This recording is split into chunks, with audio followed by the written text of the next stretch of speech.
Welcome to Boys episode 160. We've hit another one, another deca episode, right? It's an even 160. A decasode, yeah. 160, 160 fucking episodes in the bank, hours and hours of entertainment, and tonight is no exception.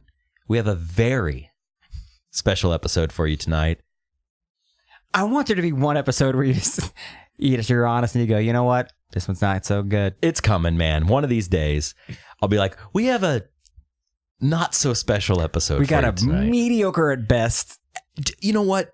Turn it off. No, not this one. Not this one. But someday. Yeah, it's down the road. We're just getting better and better, and we're just refining our craft, and we're just pulling in the cosmos and making these beautiful nuggets of future history for you. Like a fine wine we age. I hate that term. Age like a fine wine? I hate fine wine.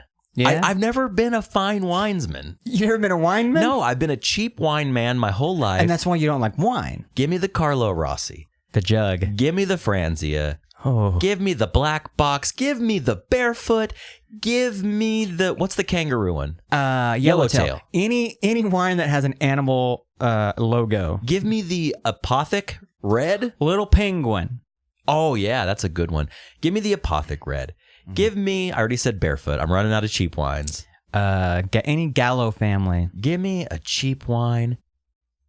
Pass that jug my way. I'm going to hoist it up. It's like a country song. Give like me an American country song. Give me that cheap wine. Pass the jug my way. I like your foreshadowing there. Mm-hmm. We're going to get right to this episode, this very special episode. Mm-hmm. But first, just a bit of ads. BoysPodcast.com. It's a hub of all things boys. There you will find links to our Facebook, Instagram, Twitter, as well as that golden donate button. I got to take a moment to say thank you, James. James, you know who you are, and you know what you did. What you did. And for that, thank you. I really appreciate it, James. Be like James. James is our new best friend. There's a couple others I'm forgetting. You know who you are, and you know what you did. That's boyspodcast.com. Boys is available on iTunes, Stitcher, SoundCloud, YouTube, Spotify. How do you find us on Spotify? Well, it's really easy. What you do is, when you go onto Spotify and you go in that little search bar. Uh-huh. Oh, it's the magnifying glass. Yeah, you click on that. Because when I'm looking around the house for something, I always bust out the trusty magnifying glass. I pull up the giant one, the Inspector Gadget style. I got to get every nook and cranny. Absolutely. Every crevice. Well, on every nook and cranny on Spotify, you're going to click at that magnifying glass. A magnifying glass. A magnifying glass. Wait.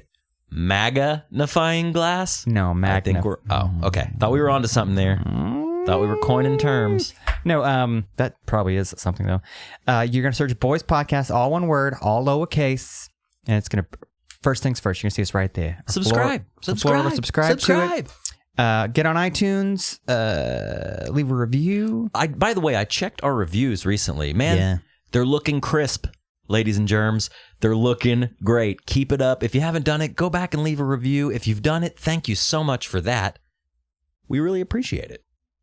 You can also email us, boys@boyspodcast.com. Send us your questions, concerns, comments, criticisms. We'll read them. We might read them on the air. I don't know. I haven't checked the email in like a month, so we probably got a few to read. So I have an issue. Uh-oh. You have several. I can't check our email on my phone. I think it's when I switch to this brand new iPhone XR with a off-brand case. Right, the $7.99 Amazon Prime special. It works. It does the job. It covers the phone. It covers the phone. I have a screen protector. I can't check our email either. So sorry if you've been writing us. We haven't been able to check it, but we will. Well, I heard it's a big cover-up. Perhaps a conspiracy. Big tech, Google, Twitter, Facebook. Facebook was down today. And the world stood still for a moment. Facebook was down. Instagram was down. I believe social media we're on the precipice of, it's a global conspiracy. It's all coming to an end. Dude, when it happened today, I was kind of hoping that we were seeing the precipice, if you will, of a major collapse of social media. Because I'd love to see what happens. Not if there's only an outage for 4 hours, 5 hours, 6 hours. Dude, 7 hours. A week long, if If social media was down for a few days, shit would hit the fan. Imagine if it was 11 hours down. The world would go crazy. It would be amazing. Imagine if it was down for 1 week, including the weekend. It's been 1 week. Thanks to our sponsors, Anthem Brewing, anthembrewing.com, makers of delicious beers. You know what? It's that time. It's summertime.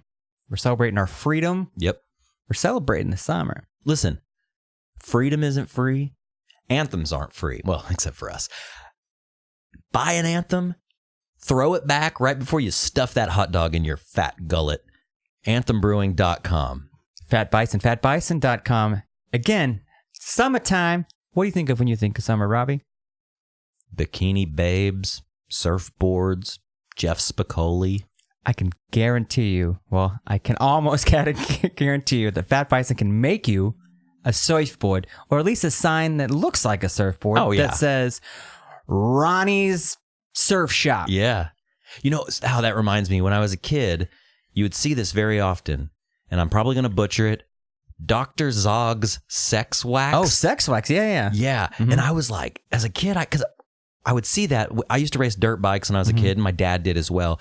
And there was a big crossover between like extreme sports. Before the X Games, it was like motocross, surfing, snow skiing, snowboarding, et cetera, et cetera, et cetera. But I would see that logo quite often on the back of a T-shirt or on the back of a pickup truck, or never on a surfboard. We're landlocked here. We don't see a lot of surfers. Always saw Ron John stickers on the back of cars in Oklahoma. TNC Surf Designs. Yeah. All that good stuff. But I was always like, sex wax? Never knew it was for a surfboard. My little perv mind went straight to fucking. Yeah. I thought it was for your peenie. But it's a genius. Your peenie. Genius logo. You have a T-shirt from a guitar amp company that kind of mimicked that logo. And that took me back. Yeah. Oh, sex wax, man. I was like, you put wax on your little dinger before you get it in? I thought that's how you did it. That's how you got to put a little sex wax on it. Got to wax her up. Got to wax it. Check out Champion Vintage on Instagram.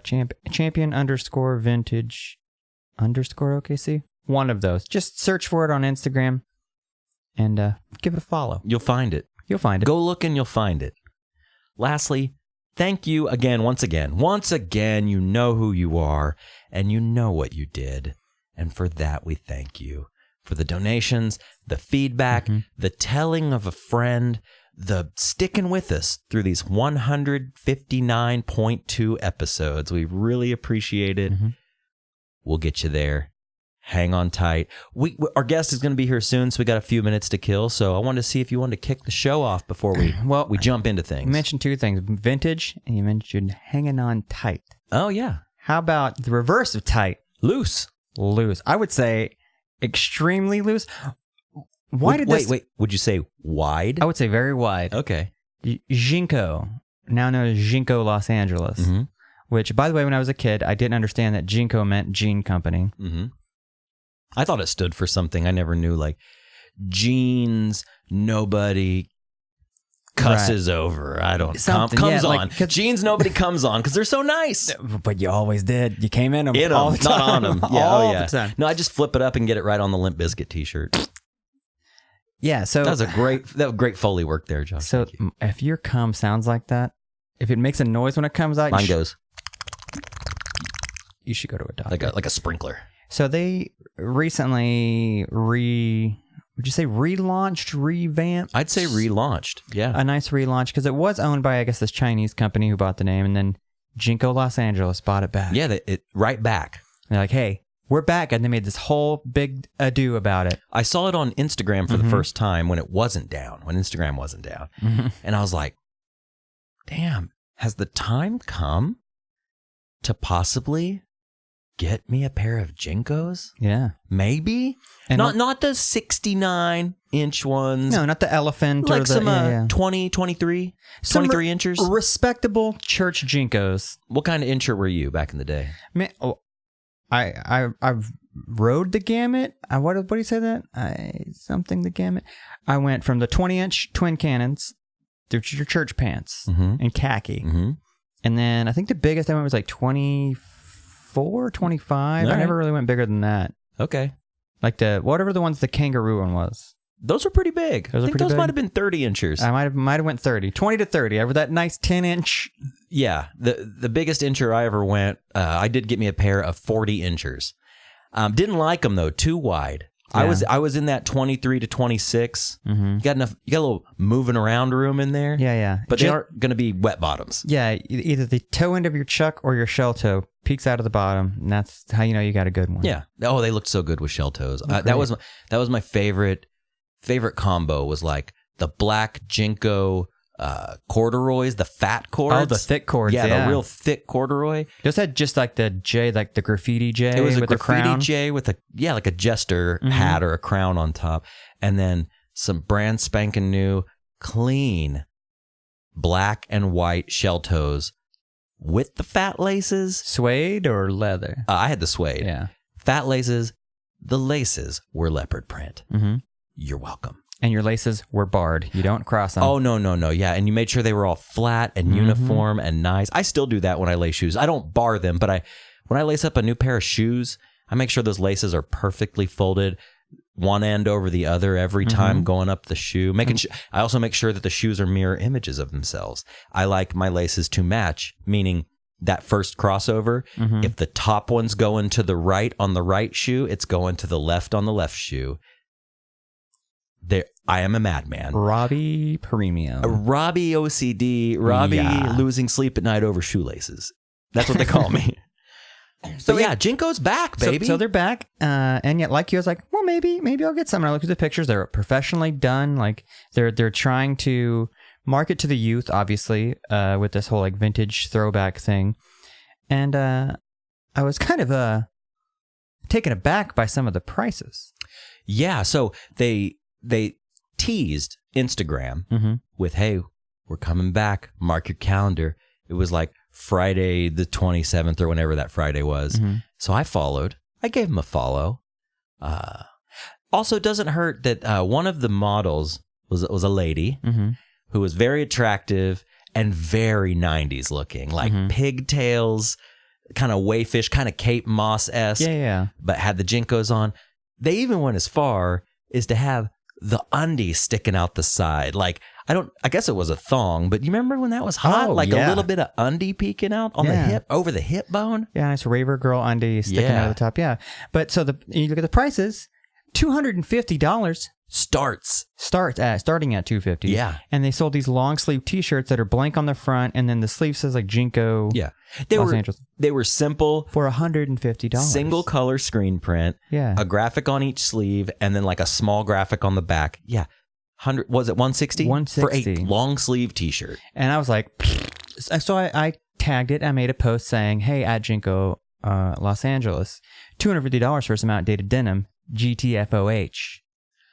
Get the fuck out of here. Get the fuck out of here." Okay, all right. I'm not like, get the fuck out of here. It's like, get the fuck out of here. Hit the bricks. Get the bricks.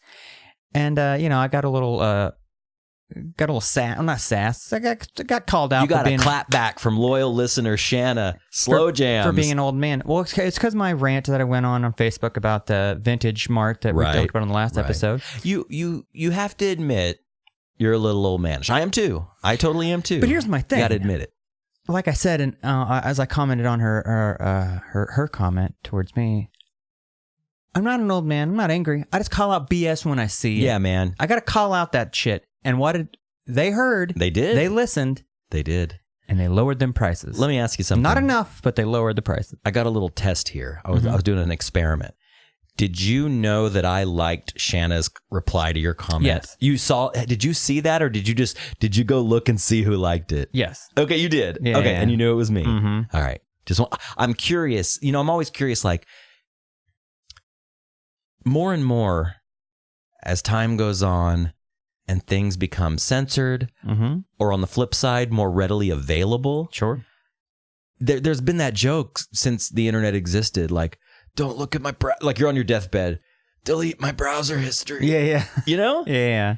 And it's funny because on Instagram you can slide over and see what your friends have liked. Yeah. And boy, is that just a barrel of laughs sometimes. Like, I'll see some of my like dude friends that are maybe a little, I don't know, for lack of a better word, like thirsty. Yeah. Or I guess horny. And they're liking like tons of like bikini, like those like Instagram, like the tea drinking, Fashion Nova wearing, like Fashion Nova. The advertisers. Enough with the influencers, if the, you will. The quote influencers. Yeah. Well, you go one further. It's not a day goes by that I don't get a request, a follow request from a thought. When I get them, it's always like, you know, I'm trying to think of a bot name, but it's like, Adrian _6924 or something. Yes, and you exactly. Go, or HAWT hot Leslie for you or something like mine's that. always like Chantel _672235. Yeah. And then the picture's always like an obvious fake photo. It's an ass. And then, it's always a butt. It's always like a bent over booty. 0 posts, 0 following, and like 39 followers. So they're trying to get this thing going. And I was like, And it says, so-and-so, friends are following this person. Like, and you look at your friends, you go, you thirsty bastard. Yep. So I was just curious on if you knew that I liked that. I was giving her a little what's that called when you bump fist? Yeah, you bump fist going, a dap? Yeah. Is it a dap? Yeah, you were being the dude in the crew who's like, yeah, tell him, Johnny. Exactly. One of those. A little henchman, if you will. Little henchman. But they did listen. They did. So good on you. They dropped the prices. I think the jeans start at like $150. $150 So now. they dropped it by $100. The shirts are $60. So they dropped everything by like $100. Which, listen, I'm a thrifty when it comes to my clothes. I kind of am known for either buying knockoff band t-shirts on eBay like I'm wearing right now. This was $12 shipped, or free shirts. You know, we work in an industry. Shirts, yeah. We work in an industry where you get a lot of free t-shirts. Like free t-shirts are like cigarettes in prison. Like, hey, I'll trade you. Yeah. Anytime I go to a trade show, hey man, do a little tradesy for one of those shirts. I'm like, all right. Case in point, this week we were cleaning out the garage and we had a stack of old Keeley shirts. Yeah. And those went fast. People were like, free shirt, take it. I can mow the lawn in it. I can sleep in it. I can jizz on it. I can wash my car with it. Yeah. You know? You make a pillowcase out of it. You put a lot together and make you a quilt out of it. You sure could. You could. But so, they listened, dude. Yep. So did you feel vindicated? Dude, I did. As soon as I saw that, I got that email. And I think the email said something like, you spoke, we listened. Like, yeah, that me. It was me. Hold on. Did you take a minute and like, yeah, I did. I really did. I was like, yeah, that's me. I'm the guy who falls for those kind of things. Josh, I truly thought it's the little victories, man. And you won. I won. You won one there. I won one, and I might buy a pair of jeans from you, JNCO. So at JNCO Los Angeles. Well, see, I'm thinking about it because before it started to get hot, see, I go through phases in my life as we all do. Sure. But last fall and even the year before that, it was the fall of the jogger. I loved my joggers. Comfy, easy to wear. Yeah, you pull them on. You put them on, no zipper. Some of them had zippers down by the ankles. And much like a pair of jeans, you can wear a pair of jeans for a week and you're fine. Yeah. Joggers, I'm sure you can do the same. I don't shit my pants, nor do I play in the dirt. Unless I go out to eat. Now, I'm a messy eater. So I can leave a restaurant and I'll be in the car, and on the way home I'll look down and go, how the fuck did I get guacamole all over my crotch? Yeah, totally. Mustard's the worst. Didn't notice it. Yeah. Walked around in public with just a blob of shit on my thigh. Yep. Oh, it's the worst. That's when I'll wash my jeans. So last year was the jogger. Sure. Now it's basically summertime. I mean, is it officially summer yet? It is officially summer. Okay. Well, we're the boys of summer then, because I got myself 4 pair of Dickies shorts that I haven't worn Dickies shorts in probably 12 years, 15 years. And I want to ask you, is it like you remember? Are they comfy as fuck? They're a little hard at first. I like that though. Do you? I like the big 15-inch opening. Like, you like the 15-inchers? I like the big 15-inch or length, the big long guys. Here's the thing with the Dickies shorts. I do like them. I like the way they fit. I like the way they feel. The pair I'm wearing right now, I've probably worn 5 or 6 times. I've probably washed them. Let's say 5 or 6 times at this point. They're starting to break in. The thing about Dickies shorts though, they don't breathe. So even though you're wearing shorts, your junk is just like hot all day, especially if you're sitting at a desk all day. It's a super thick khaki canvas material. Yeah. I want to bring back like the basketball shorts, but it's like, man, that's just a... Oh, the hardcore look? Just basketball shorts, New Balances, and a bandana around your face? No, I'm not throwing milkshakes, but I never was the hardcore kid. I never was like... Right. I never really got into hardcore. You didn't have like the Bane t-shirt. No. And nothing against that. I respect... Your Boston Red Sox hat. Yeah, exactly. Now we're just talking about Chris Van Dyne. Yes, shout out Chris. Hi, Chris. You're probably not listening. You will be soon, though. Very soon. Never was a hardcore kid. Sure. But, dude, what feels better on the sack than a pair of basketball shorts, nude dude? Underneath? No, like undies underneath. I'm not an animal. It's my favorite go-to lounge pant is just a pair of it could be a cheap Walmart pair of starter shorts. Comfy as fuck. Totally. We have the next 4 days in a row off work. What are you going to put on? Some gym shorts? I'm surprised I'm not already in them, but we have company that'll be here soon. Sure. So I thought, I'll keep the Dickies on for now. Mm-hmm. As soon as this episode's over, I'm jumping into a pair of basketball shorts. So we were talking about JNCOs. Are you thinking maybe when the weather gets warmer again, you might adorn a JNCO? Well, when it gets cooler again. Cooler, that's what I mean. Yeah. Right. I'm thinking about it.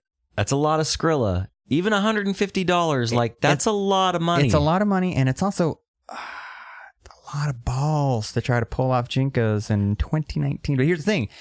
I'm wondering if I'm sorry they haven't blown up. We just haven't seen people wearing them already. But I'm sure if you went out to California or Brooklyn, kids are probably already wearing JNCOs. I think it's like a high fashion thing now, though. I think I could get on eBay and buy myself like a vintage pair for let's say $50, $60 maybe in my size. But are kids wearing with vintage here's what it is. Knockoff t-shirts and stuff? It's all the kids that used to want to dress like Mac DeMarco. The natural evolution is going to be JNCOs next. I guarantee it, dude. I'm calling it now. Whether it's the brand JNCO or whether it's another company that rises to the top. Okay. Wide legs are going to make a comeback across the board, not just for women, not just for guys. I think they're going to make a comeback, and I think the music of that time is going to make a bigger comeback. So, like Limp Bizkit? For a while, we were having that wave of kind of 80s new wavy pop. There's a lot of bands that kind of have that vibe, around now. Sure. But I think it's slowly going to move into, might have some bands that kind of sound like Smash Mouth or like New Radicals with JNCOs and shit. Yeah, bucket hats. Or maybe nu metal will make a comeback. I feel like it already kind of is in a weird way. In a weird way. Like the irony has come full circle where people are like, you know what? Actually, I'm not ashamed to admit that I like this. You know what? Mudvayne's actually kind of fucking good. Dude, that Berber Dang song, it fucks. It fucks and it slaps. People are downloading it. People are listening to it. They're making memes. They're making memes. And memes are the first sign of a music revolution. Very true. Trust me on that. See, I'm thinking about it. Mm-hmm. I'm thinking about getting the JNCOs. I'm thinking about it. Yeah. It reminds me of being young, though, and they're a little trashy in a way. They are a little, man. So speaking of being young and trash, so this kind of thing like living on your Robbie, did you ever live in a house? Yes. On your own? We'll see you next week. No. Completely on my own? No, I have had roommates. Mm-hmm. Did you ever? Okay, I was driving down the road the other day, and it was a big trash day in a bunch of neighborhoods, and I saw this couch. I was like, man, that's a really nice couch. Someone just threw that out. Mm-hmm. And I was in the car with my wife, and I was like, if that was 22-year-old me, I would just grab that and put it in our fucking house, because that's what you did. Did you ever live in a house where you literally sat on someone's garbage? They threw a couch or a chair out, and you're like, I could totally use that. So are you asking if I ever picked up a discarded piece of furniture off of a big trash day curbside? Like that, or maybe like not a cool piece of furniture from a thrift store, but like something that made do. Oh, yeah. Yeah. Dude, 100%. I mean, I've bought many chairs, albeit like a small recliner, or you're sitting in garbage right now. Right. Actually. But I'm just sitting in it for the moment. True. It's not in my house at all times. It's not your dad recliner. I'm not going to probably get drunk and fall asleep on this. Right. Yeah, and you got to think, dude, like... Where's that been? Where's it been and what fluids have been... On it, in it, around it. And that's something to say about, like, buying something new. I used, and I'm still like, dude, there's some cool vintage furniture out there that looks really great, and it's been well taken care of. Yeah. And that's fine. But when I was young and broke, you kind of just take garbage. And you don't even pull the cushions out to check what's underneath those cushions. God knows. The grossest thing. I don't know. I was just thinking about that. Like, you ever done this thing? Like, you're driving home from work and you notice that there's like a chair on the side of the road, like on the highway, that is clearly fallen out of a truck. Oh, yeah. And the thought crosses your mind like, maybe I should turn around and go look at that. Yeah. It might be a perfectly good chair. It looked totally usable. Smells like fried pussycat. Yeah. You know what I mean? Like, you're pulling a cousin Eddie. This couch, I'm telling you, man, it was over in the Plaza District. It was out front of a nicer house, and you could tell they just got a new one and wanted to throw it away. Yeah. But if someone's putting it on the curb, that means they didn't Craigslist it, so there's something wrong with it. It's broken or shit on. So there's something more than going likely on. Pissed on. Oh, yeah, and you can't get pissed out, man. You ain't getting pissed out. As a guy who used to piss himself, you ain't getting pissed out. You ain't. Yeah. You ain't getting pissed out. It's funny because I've been a thrift store enthusiast since we've talked about this on the show, since we were like 14 years old, and that's how you got your shirt to go with your JNCOs back then. Sure, here's the thrift store find. You can still find cool things at a thrift store. Yeah. But it's really rare to find a cool piece of furniture at a thrift store. Yeah. You see a bunch of ugly couches. You see like a lot of that, how do I say, like that bachelor black leather, the fake leather. But it's like beaten.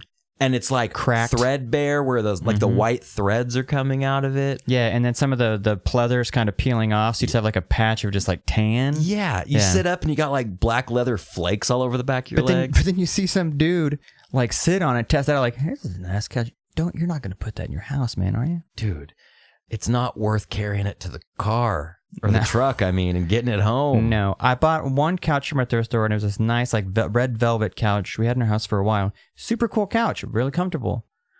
And then, I gave it to a friend. It was like a hand-me-down.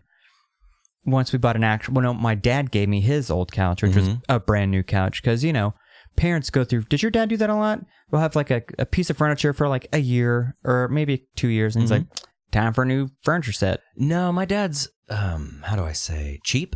Yeah. So before they upgraded their furniture, at this point was probably 10 years ago, but he spared no expense. He got this really nice leather couch and a matching leather love seat. He does go through one of those like electronic. Like, no. My parents got those, but just like a really nice, like with the rivets and stuff, and it's like an oxblood red, really pretty. But before that, he had this god awful couch and love seat set that just screamed like mid 90s Mathis Brothers. It was very like Santa Fe looking. Okay, I thought you were talking about the ones that had like the Oliver print of like a mill and like a deer on. You know what I'm talking about? It's an all over print, and then there's like wooden handles. This wasn't far removed from that. It was pretty close. In the same wheelhouse. Oh, definitely. Yeah. But yeah, like my dad does. They get new. In looking back at pictures, I think I talked about this last show. I was at my parents' house and just going through old photos. Something I like to do, and I found a lot. I'm going to do that a lot. I love it. It's my favorite thing to do because there's always new ones. You would think I've been going through photos forever, but anytime I'd come through pictures of growing up in the house, because I in the same house from second grade till I was like 23, but almost every photo, different furniture. We never kept the same furniture set for too long. I don't know if you remember that from like coming over to my house a lot, but like one time it'd be this set, and then they get rid of it and get another thing. They're still that's like awesome. that. I don't remember much about your house other than being on the computer and your bedroom. I remember a Boys to Men poster on the wall. That I believe was your brother's. My brother's. Yeah, my brother's side of the room was all Boys to Men, like New Edition. All stuff that he took out of like hip hop magazines. Yeah. And then my side was like Silverchair, Green Day, and like I do remember all that kind of stuff. Do you remember my like junior high school bedroom? Yours had a lot of anime. Like you had those scrolls. Yeah. You had the scrolls. I had a couple. I was never like a full-on weeb, like anime dork, but I did love a couple of anime. You had like a really cool Gen 13 scroll, and you had Still have it. A no doubt, like just no effects and like things that you cut out for magazines too, Deftones and things like that. Yeah, I had a Ghost in the Shell wall scroll, and I believe this is embarrassing, but I had a Sailor Moon wall scroll. You did. I had never seen an episode of Sailor Moon. I just thought that the girl was cute, and it looked cool. And it was cool. She was doing like the devil horn thing. It was cool, you know. It was cool rooms. It was cool. Basically putting garbage on our walls though. Oh yeah. Cutting out shit out of magazines. Yeah. And then just stapling it or thumbtacking it to a wall. Oh, did I staple a lot of ripped out magazine pictures onto my wall? And not even the glossy, just paper. Yeah. Once it was an article and there's like a little tiny like photo size. And let me tell you something. Now that I've got a little one around, stapling something into the wall would get on my... Dude, parents are saints. So many holes. Parents are saints, dude. I realized that recently. Now that I've got a little one in my life and around and in the house here, you know, it's like, oh shit. All that dumb shit I did as a kid coming back around is coming back around again. I always wonder why my parents didn't like tell me to frame stuff. Like just put it in a frame and just put it all in one giant frame and then hang it up. Because it's like those tiny little holes. And you learn that from like if you rent a lot and you move out of places, like thumbtack holes, they're small. But if you put a bunch of posters up, they're everywhere. You know what you do though? You get you a bar of soap. You get if your walls were white. I'm assuming your walls were white in your room. Okay, you get you a bar of soap, rub that joker on the wall, and it fills the hole. I did not know that. Yeah, then you wipe the excess off with your finger, and it actually fills the hole in the wall with soap. So you got a good smell, life hack, and you got a filled hole. I did not know that.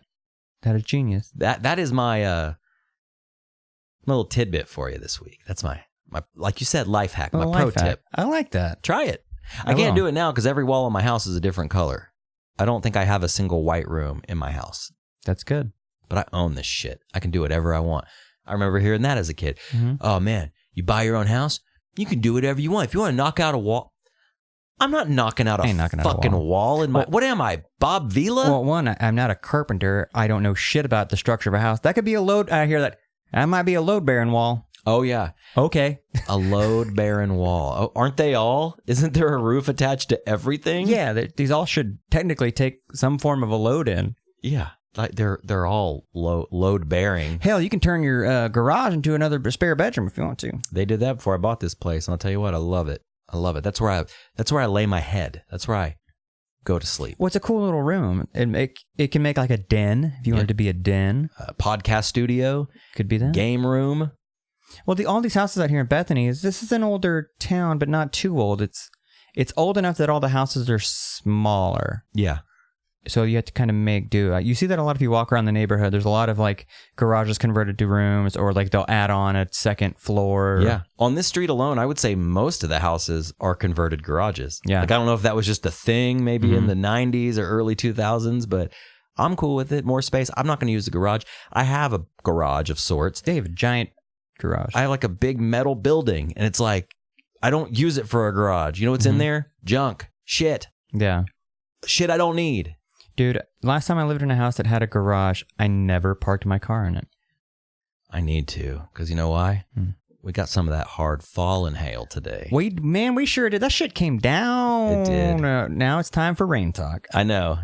The boys' rain corner. We're going to call it the rain gauge. I do like your idea of like getting a rain gauge for your car. And like I said, like, you know, when you go to like a car hop place, do they still do that? Not like Sonic where they put that tray in the window? I don't think so anymore. Oh, man, that was so cool. I thought that was like... Man, that was cool. When I was a kid and my dad and I would go to Sonic, and the car hop would come out on roller skates and like put the little tray thing on your window, which seems very dangerous. Like it would either break your window or your burger would go flying. I think maybe windows back then were made sturdier. Like they were just square, you know, like the R1s now are angled, so it may not. That's why they got rid of them. Work. But yeah, you'd have to roll your window up like almost a quarter of the way, so it'd hang off the side. Yep. And you just grab your fries, put your drink there. Yeah, the Sonic and Choctaw they had their car hop skate still. So you had to get a pair of skates to work. The good old day.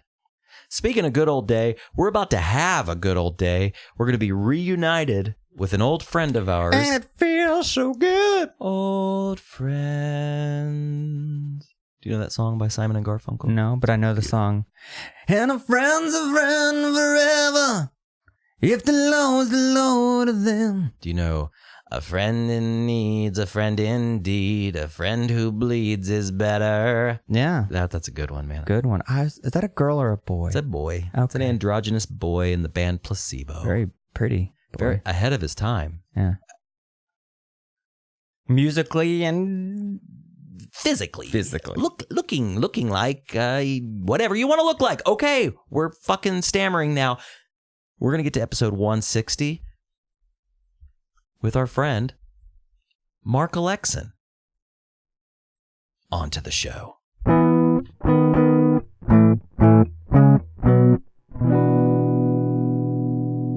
Okay, we're here with our friend Mark Alexin. Hey, guys. Straight from Austin, Texas. Yeah. Did a 6-hour drive. Did you come here today? Last Thursday we were here. We're doing the whole family hop and scotch thing. Both families for 4th of July? We did my family, and then we went to Blair's family, and they live in like Maud, which is like southeast of Shawnee. It's about an hour from Oklahoma City. That's right near our friend Wayne Wedge, friend of the show. He lives in Panama, Oklahoma, Yeah, just kind of yeah. right there by Maud. Is that what they would call off the beaten path? It's an old like oil town that was popular in the 1870s, and now it's, you know, like a Walking Dead town. Right. So, Does it have a cool main street though? I'm a big fan of driving through those small towns, taking those little offbeat highways like the 72 and shit, and you drive through and it's nothing, and it's like brick streets and these cool little shops. There's always a tanning. They sell those tanning booths / rental stores. Yeah. Shit like that. They all have a tanning booth. Yeah. No matter what town you live in, there's there's a a tanning booth. Yeah, I love a small town downtown, like where most of it's abandoned. It's my favorite. It's like a relic of the past. There might be a little diner. The diner, definitely a badass Mexican restaurant. Yes, an antique store usually, and then like a post office. But other than that, it's like everything's empty. And then at the end of that, there's a little gas station. On the other side of the gas station is a burger shack where you can probably get the best tasting burger of all time. That's another thing I like. So Kate's from Apache, and on the way back, like right out in the middle of nowhere, there's just this little gas station, and they have like the hot bar with like fried chicken under the heat lamps and like potato wedges and stuff. And dude, the one time I got a little fried chicken on the way home, and dude, so good. That's me and my wife and I. We started a new tradition a while back. Is anytime we go to a gas station in a small town and they have the red wedges, no matter if you're hungry or not, you get those goddamn wedges. Save them for later. But you just eat them in the car and you dip them in some ketchup. Oh, You get your steering wheel all greasy. just seasoned. And they're always way too hot to put in your mouth. Oh yeah. I love that shit. So Mark, we go back a long way. Very long. Very long. We met. I'm trying to think of, because I was a year ahead of you in high school. Was I in 10th? No, was I in 11th and you were in 10th? I think Because we didn't go back to junior high. We went back to high school. I was still in junior high, and you were hanging out with my brother. That's right. So you used to come over, and I think it was like December 96. I mean, we moved to Oklahoma in June 96. Okay. So you were over by December and stuff. So I got in on the ground level. Oh, yeah. In the Alexin household. I think you were the first person ever, like, come over when we moved to Oklahoma, like, friend-wise. Because I believe I rode the bus home with your brother. Did you?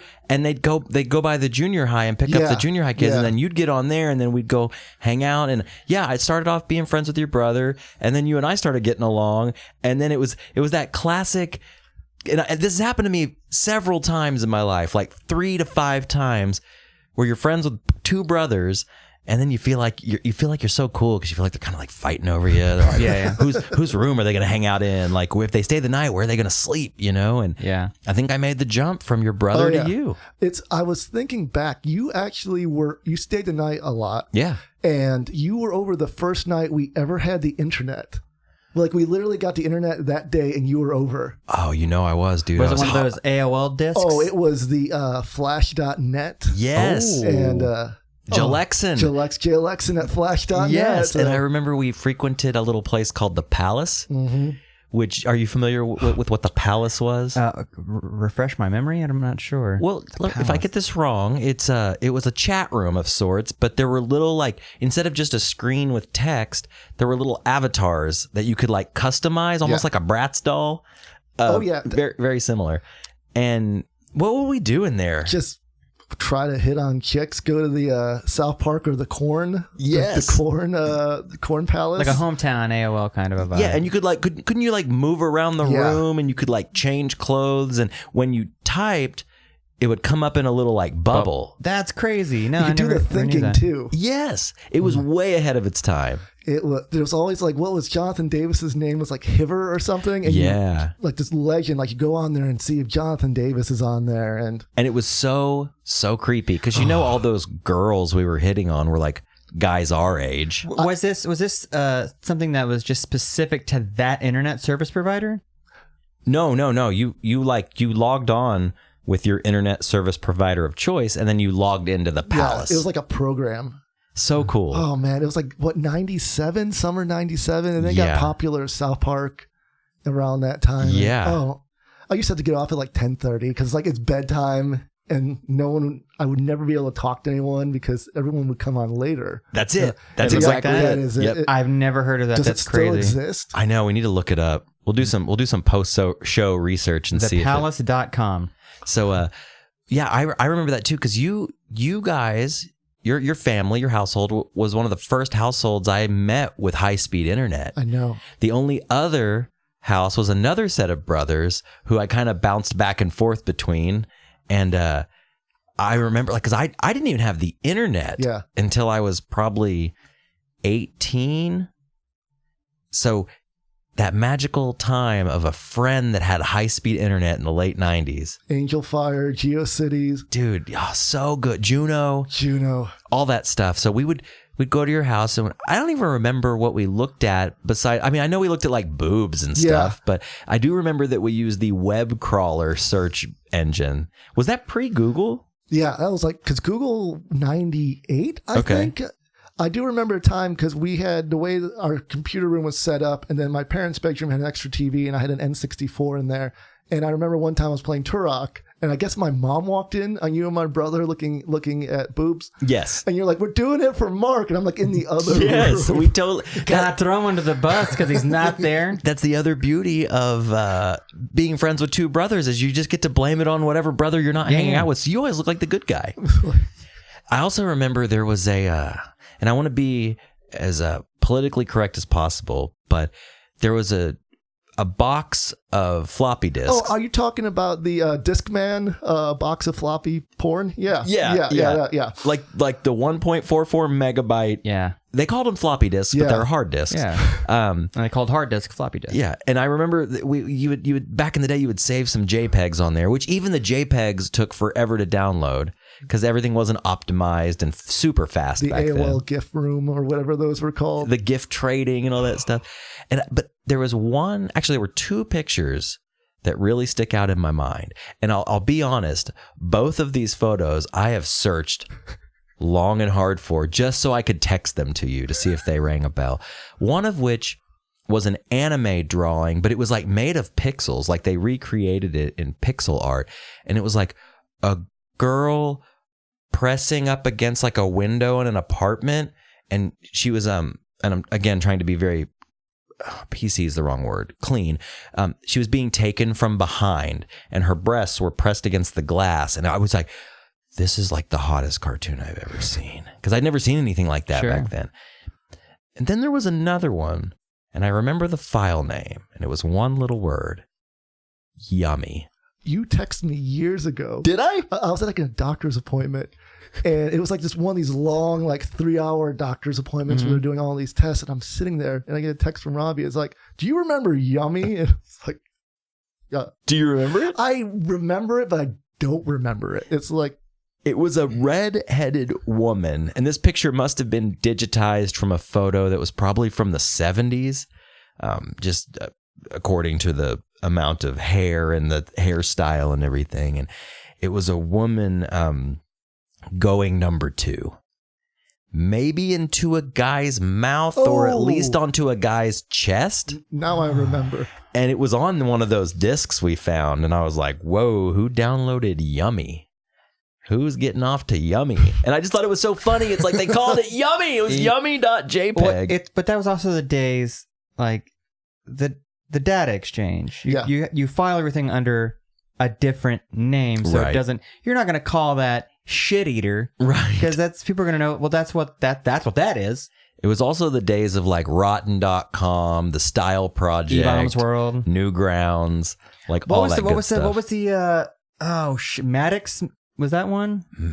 I don't know. There was one called Damn Good Cookie though. I do remember that one. You guys have gone back on Wayback Machine, haven't you? I have, yeah. I haven't been on it as much as I wish I had been. Damn Good Cookie exists on there. Yeah, no way. And every link is still, you have to go through different facets, but you can find the links and stuff. There's some pretty cringy things on there.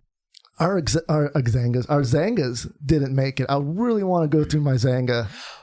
You can go through your Zanga. What you have to do is you have to go to the website and then enter your email, and it gives you this thing, and it prompts you. All your stuff is archived, but you have to they'll only send it to you, and it doesn't look like it did. It's just all your posts kind of archived. So it's really hard to do. Getting back on the floppy disks, my go-to move was you print it out, and then I would put it in a comic book in the bag. Smart. Put it away. Sneaky. Years later, I'm organizing. I find X-Men Age of Apocalypse, and I open out and just tons and tons of photos just fall out of the comic. Oh, did you have did it cross your mind to maybe do a memory lane spank? I think my wife was getting cleaned up, and I was like, shit.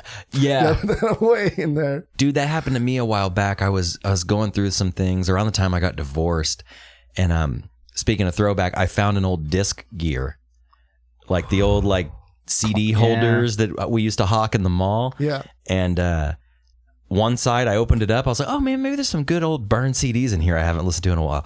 I opened one side up, and it was Get Up Kids, Reggie in the Full Effect, The Refused, all the, it was like a time capsule.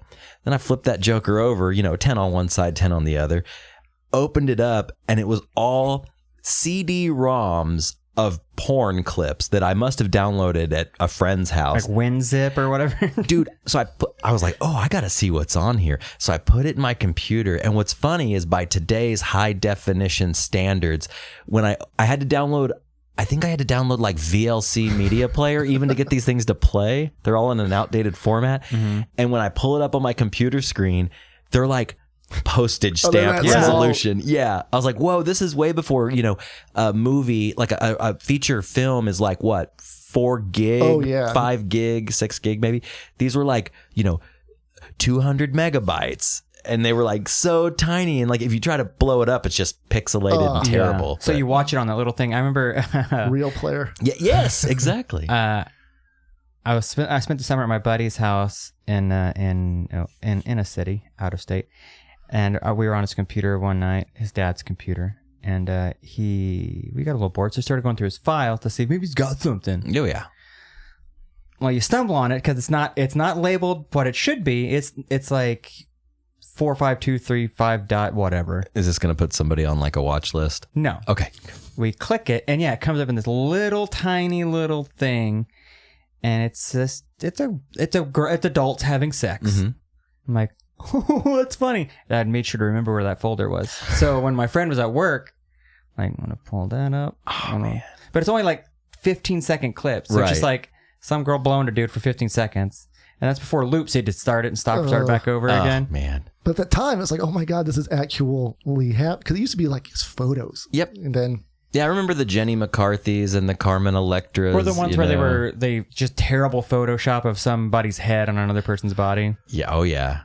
But that was ahead of its time. Totally. Yeah. I do remember having a lot of good times at your house though, going over and eating dinner, and your parents were and still are, I'm sure, always so sweet and polite, and I'm just this kid in JNCOs. Was it weird because child of divorce, and they were the quintessential nuclear family. Totally, my man. mom always called my dad Mr. Alexin instead of Mark's dad. Or when I'd call your house, your mom would answer in just this most, and I'm going to recreate it to the best, but hello? Yeah. And I'd be like, hey, is Mark there? Hold on, let me check. Just a moment. And she'd gently put the phone down. It's a 1940s operator. Yes. It wasn't Rob, phone. It was hold on 1 second. Let me check. And she just gently put the phone down, go, and I'd hear, Mark, it's Robbie. Just so sweet. And I'm not used to that. So was it weird? Yes. Was it awesome? Also, yes, loved it. And I'll ask you guys about this because I listened to the one with the dads and good. stuff. And I feel like my parents are getting to the age now where they're making like teenager decisions. Okay. So a few years ago, they went to Florida on vacation and ended up moving to Florida. And then they were like, you're not going to like Florida. It's hot, it's muggy, it's Tampa. Yeah. And within a year, they're like, we don't like Florida, and they've moved back. That's something you do in your like late teens, early 20s. But now they have like money to back it up. They had 2 houses in 2 years, literally. Wow. Yeah, that is a young person's thing, just to kind of like up and relocate. They're like, we're at your aunt's. This place just feels right. And I'm just like, I'm already in Austin. I'm like, do what you want to do. It's a retirement community. Be happy. Yeah. And then they're like, well, we hate it here. It's like, well, yeah, it's Florida. Did they end up leaving Florida? Yeah. Where did they move after that? Back to Choctaw. Really? Yeah. So back where you know. Choctaw to Tampa, back to Choctaw. They could have went anywhere in the world. I know. They could have made a triangle. They could have kept going in a straight line. And like a mile away from their old house. They literally took everything, moved it to Florida. They would have moved back to their old house, but it was already, they sold it. So that was there. Yeah, I know. Do you think they tried to get their old house back, or are they like, we're gonna get? I don't think so. Okay, I would have. Fresh start. Yeah. Do you think they pulled up like a realtor map and was like, the closest possible to that house? It wouldn't surprise me. Yeah, that's wild, dude, because my dad's so different. Like he's a man that likes his land and that little bit of like solitude out there and the quiet and the acreage. Like my dad will never move. Blair's family, my wife's family, they live in like a 2,000 acre ranch. I mean, like cows walk by your window in the morning, and she's lived in that house her entire life. Dang. And I have none of that. Yeah. So you moved around a lot because you're originally from New York. Yeah, I lived in upstate New York till 96, and then we moved to Oklahoma. And you saw White Zombie in New York before you moved to Oklahoma. Oh yeah, so that was my first ever concert. So, dude, I remember when we were getting to know each other back in the day, and you told me that. Is that what sealed the deal? That what made him cool? It might have been the tie that bond, the tie that bind. So we talked about this previously on a show, like how you make friends as a kid. It's not so much of like, oh, he's funny. It's like there's something physically about it. Like they wore a band T-shirt that you mutually like, whatever. So what was it about you guys that got you started talking? Well, I guess his Robbie brother had the too. best hair. Oh, he did. He still does. Look at that. Yeah, you still got great long hair. Oh, thank you. I like how Josh has got a little salt and pepper in there. He's embracing it. Oh, it's good. There's something to be said for that. I just gave up. Dude, I'm almost there. Like, where's it falling out? It's my hair. I'm not going bald. I don't have a bald spot, but my hair has always been super fine. So it just looks, I don't want to look like the Crypt Keeper. You know what I'm saying? So I'm like, this is the summer of the long hair, and then it's going. I got some big changes ahead, got some big news, big ideas in the works. So with that comes a cut and a reinvention of myself, if you will. A change. A change will do you good. But I would say, to answer your question, Josh, corn. Yeah. It might have been like music. I mean, it was corn, Limp Bizkit. So I mean, was it? But do you remember? Was he wearing like a corn T-shirt, or were you like bumping it at lunch or something? Probably that. And I think that our friend Wes like kind of brought us together. You know. And I was big on the giant JNCOs and the Gazooks. Was that one? And the shiny. I always called those 311 shirts. Yeah, I don't know why. But On the intro, I talked about going through pictures, and I sent Robbie one of me wearing definitely a Gazook, short sleeve, shiny, but it was like purple, silver. If you move a certain way, it looks a different color. Oh yeah, those were. But I was wearing all JNCOs, the rage. And we also talked about the new JNCOs. So when you were wearing JNCOs, what was your size? Like what opening size were you a big fan of? I think I did it was wide enough where I could walk and the pants would not move. You look like a South Park character. Yeah. Like you're just floating. I'd say that's about a 32 incher probably. Yeah, I said from 26 to 30 was my incher of choice. Where you can't tell that your knees are bending. Right. Just like I'm surprised they haven't come back. Well, we talked about it in the intro. They actually relaunched last week. And get this, so just a little recap. How much do you remember how much JNCOs were back in the day? $75? 60 to $80, right? 75, I think, is exactly how much they were. They relaunched last week, and they started. So they got more expensive as they got wider. The 20 inchers started at $150. $250, dude. And then as they got wider, they went up to like $375. And their argument was, we use good denim and we have large buttons. They're like, we need to cash in because we did not do this 20 years ago. I'm trying to find the photo of my brother's graduation where I am wearing I have spiky hair. Mm-hmm. I look like I'm 12. I know exactly the photo. And I am wearing a Limp Bizkit shirt, and I am so proud of that. Dude. But yeah, so JNCO did that. Just a quick recap. Mm-hmm. They relaunched. This is something I forgot to say in the intro. Mm-hmm. So if you're still listening, thanks for that. You get a little bonus tidbit here. I was going through and reading the comments on their launch post. Yeah. And they were getting fucking grilled. Get roasted, huh? So much so.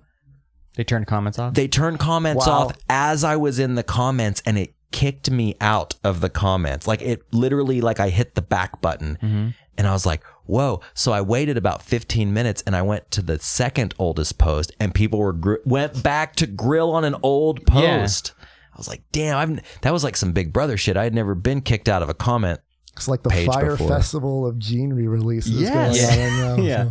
And wasn't it spelled kind of weird too? Was it FYRE and JNCO? Exactly. JNCO Fire. What happens if you dig deep and it's the same guy? Right. It's always coming back. Oh, dude. That piece of shit. I'm sure he's got his hand in it somewhere. How funny was it though when you first saw the photo of the food at the Fire Festival? The bologna. And the cheese on bread and like 3 pieces of nasty brown lettuce. When I first saw that, I thought it was a joke. I was like, oh, this is someone playing a joke. Like, haha, this is the food at the Fire Festival. Just kidding. Totally. You guys have gone to a lot of concerts. Yeah. Oh, yeah. People that went to this at some point had to realize this is being sketchy, and they still got on the plane. And that's the thing. They didn't take a drive down to the Marriott Arena or the Diamond Ballroom. They got on a fucking plane, flew over water, and then took a bus. We're bussed over. There's a lot of opportunities to turn around. No, I agree with what you're saying. Dude, from the jump, if you get to the airport and they're like, oh, this isn't the luxurious flight experience I was promised, I'm getting the fuck out. And a lot of people tried to, but they couldn't get your money back. So it's like, well, I've already spent the money. I might as well go. Yeah. And then once you're there, you're literally stuck. Yeah. I love you're completely held captive. You're on an island. Yeah. You're literally on an island and you can't go anywhere. There's FEMA tents for you. Dude, seriously. But part of me, like, there's a little part of me that likes to watch the world burn in certain aspects. Did you watch both of them? I did. I watched the Netflix and the Hulu. I did Netflix and I did Hulu. And the Hulu one talks about the Oklahoma City guy. And I was like, fucking shit. Yeah, dude. What Oklahoma City guy? I don't think I watched Audrey McClendon helped. Oh, yeah. He got in a car wreck. Yeah, thank you. I'm not big on the conspiracy theory, but I'm like, come on. Oh, 100% that dude was KO'd. You got these big time oil people. This is going to be the last time you ever hear from me. All right, I found the photo. Yeah, let's see it. Cool. We might have to put this up for your episode. Let's see. Oh, yeah, go for it. Let's see. Oh, yeah. Oh, that is a classic Limp Bizkit baby. I got it at the grand opening of Hot Topic at Crossroads Mall. Like the day it opened, I got that. Robbie, is this Limp Bizkit font, does that kind of look like the front of your car? Yep. Dude, you do look 12. I know. I look back and I'm like, man, I didn't date a lot. I'm like, you look like you're 12. I don't even need to see your legs to know those are JNCOs. Yeah. I know those are JNCOs. Yeah. I wore those to a graduation. That's amazing. Speaking of Limp Bizkit, we actually attended a Limp Bizkit concert together. Were you there at the Family Value show? Yeah, dude. Where I fell down the stairs? Yeah. We it was a classic lineup. You got your Limp Bizkit, you got your Korn, you got your Ice Cube, you got your Rammstein, an Orgy, and you got your Orgy. I mean, was it 98, right? Yeah. At the Marriott? October 20th, 98 at the State Fairgrounds. State Fairground Arena, yeah. That's a weird place to see a show. I saw Blink-182 there, yeah. I think so in some capacity. But yeah, why don't you tell the story of what happened and what were you doing when that happened? So we climbed over a side, I guess on the side, because it's all general admission, that show, and there was a side so you could walk over, see. Usually it's where staircases where you could walk down. I fell off the side of the stairs, cracked my tooth, and maybe a concussion. My head really hurt. Went home. Missed Korn. Devastated. Oh, I'm sure, dude. At the time, so devastated. You didn't want to just power through it? Well, he might have been concussed. dead. Yeah, he might have died. Concussion but damned. As I get older, I realize I'm clumsy, and I think that's the start of the... Because, I just literally, like, there's a drop. And You just, like, Wile E. Coyote off the edge. And then the security guard comes up to me and is like, dude, I've been waiting for someone to do that. I'm like, buddy, why weren't you standing at where the hole started? Like, a heads up would have been nice. Yeah. A sign or Like, hey, don't walk here. Yeah, and or crack your a head. rope, a velvet rope, caution perhaps. tape, something. And I was stupid back then. Well, more than that. I thought, I don't want to have to go pee during the show. I want to be in the front the entire time. Mm-hmm. So I didn't eat. I didn't drink anything that day. I was just like out of it. Yeah, dude. Then I walk off the edge and smack my forehead on a... Dude, your blood sugar was all low. Yeah. That is shaky. Yeah. It's like, yeah. Like, no, it's going to be a really good show. Like, kind of going in and out. You're just doing the Mortal Kombat finishing move, like, bring on corn. Waiting for the show to finish. Like, I just got to go high up and get some pancakes. Yeah. Yeah. I remember because I was up front for most of it, and I remember like it was like a game of telephone where I heard through a friend that you left because you fell, and I was like, damn, how hard did he fall that he had to leave? Hindsight, it wasn't that bad. I should have toughed it out, but it was just like, ow, this hurts. Yeah, dude. Well, with no blood circulating in your body the way it properly should, and then you fall, you're probably not in the right state of mind being like, well, this could be bad, so I'm going to go. It's better to err on the side of caution. I remember at that show, I had a Limp Bizkit shirt on, and I threw it out to buy 2 Korn shirts. Like the Family Values tour, and then the... When you Korn say shirts. throw it out, you took it off? Took it off and put it in the trash. So you sacrificed a shirt. in a Limp My Bizkit shirt. sacrifice. You know, you could have just taken that shirt or just held on to those other two. Could have wrapped it around your head for bandana. stop the right bleeding. on my waist. But I mean, at that kind of thing, I don't know. I've always been that asshole who I give people shit for A, wearing the shirt of the band you're going to see. Get over it. I know. 2, buying the shirt immediately. Oh, But the dudes who put it on over the shirt they're already Right. wearing. So it's like all bunched up Yeah, and you're all thick. Tony 2 shirts. You got like the old one sticking out the bottom. Tony These are those t-shirt. giant, large shirts. Literally, Yeah. the brand was giant, I think, Yeah. back then. I still have a couple So of those. really quickly, Those are I worth have, some a, cash. I have a gift for you guys. I brought Tang and Honey Buns. Oh, what Fuck a yeah, dude. callback, dude. This is reminding me of your house. Because every time you would come over, my mom would be like, Robbie, you want some Tang and Honey Buns? Dude, I want to break into these right now. Dude, they are disgusting. Are they? Well, I'll be the judge of that. I'm just gonna sprinkle a little tang on one of these honey buns. Do a line, just chop it up. That's what the astronauts did. No, I have a kid in the house now, so that'll get So you drank. had you were a Tang household. We were a Tang household. I wasn't a big milk drinker, so My mom would have Tang, mostly Kool-Aid, a lot of Kool-Aid Yeah. and sweet tea. sweet tea. I didn't ever really have tang. Here, I'm just gonna take one, pass it around. You gonna get you a honey I'm not bun? going to go on. I'm going to read the nutrition facts on this. Here, I'm gonna crack this joker So open in right one now. pastry, it's 230 calories. Good. 13 grams of fat. There's no trans fats. I don't think trans fats exist, by the way. That's just my 2 cents. It's actually making my stomach turn looking at that. It tastes the same though. Does it? 150 milligrams of sodium, 26 carbs, 14 grams of sugar per thing. But I'll tell you this, those Little Debbie's mini muffins, I'll tear those bitches up. The Christmas tree ones. Mm. Oh, yeah. That's just a seasonal zebra Yeah, cake, though, yeah. right? Yeah. I love they have those the Halloween things, ones, dude. too. That, yeah. I'll tell you what. Cheap as it may taste, it's bringing me back. Thanks, Mark. It's got that kind of like Walmart jizzy today. layer. Yeah, it's kind of got that like plasticky taste It's to not it. really a pastry. It's like a mix between like a, I don't know what It's like it a is. cracker. Yeah, I bet like this would exist like 50 years in like a prepper's shelter or something. Totally. Well, thanks for the delicious offerings, and I'm going to be sure to mix up some of that tang right after the show. Oh, hell yeah. Delicious. I can't believe it still exists. Yeah. So what was the difference in Tang and like Sunny D? No, hold on. I got a mouthful of honey bun. Sunny D was pre-mixed, bro. It didn't come in powder form. They didn't have like a powder of Sunny D? Not that I know of. They just came in that giant jug. Tang is just an orange Kool-Aid. Well, you know the astronauts drink it. That's Tang? That's what made Tang cool. It was made by NASA scientists. Oh, sweet. I'm a sucker for retro drinks. Yeah? Yeah. What are some of your favorites? So they re-released New Coke for Stranger Things. Yeah, but New Coke sucked, right? Oh yeah. Yeah. Okay. Yeah. And wait, does it still suck? I haven't tried it yet. You're saving it. Saving it. You're keeping its integrity intact. I'm going to watch it when we watch the premiere of Stranger Things. He's throwing out all of his old Coke to get the new Coke. What about Ecto Cooler? Okay, so... Oh, I'm sorry. I'm getting ahead of myself here. I wish I didn't. So it's like 3 a.m, can't sleep. I'm up on Instagram, and there's like, hey, releasing new Coke, $20 for 2 Stranger Things bottles and 2 cans, just 2 of new Coke. And I'm like, know what?